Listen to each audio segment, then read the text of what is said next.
Cut.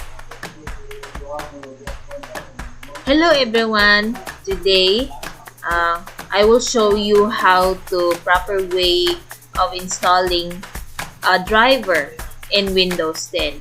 So in this video, I also show an advanced method that you can use to identify and install missing drivers.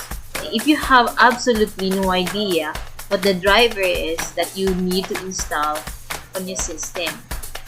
Right now, go to the start menu and then open in setting on your computer, and then you want to find the updates and security tab. If your computer isn't already automatic downloading updates, you can go ahead and check for updates, but all of the other drivers will be found in the view optical updates tab right here.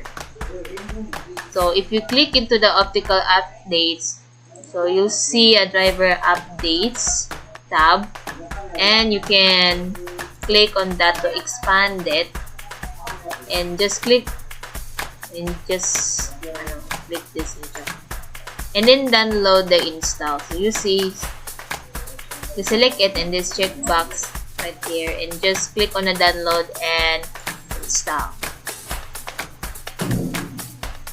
So you can just wait for the download, and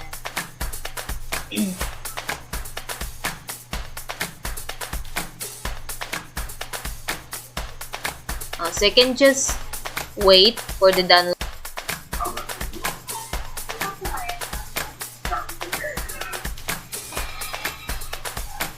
Hello, I am back, and I just restarted my PC right now.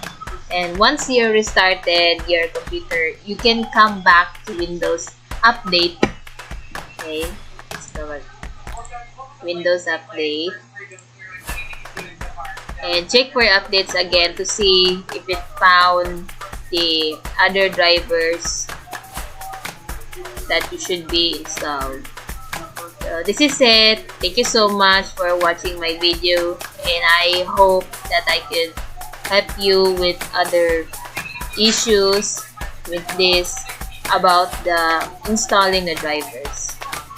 Thank you so much, and don't forget to subscribe and hit the button so that I could upload more videos.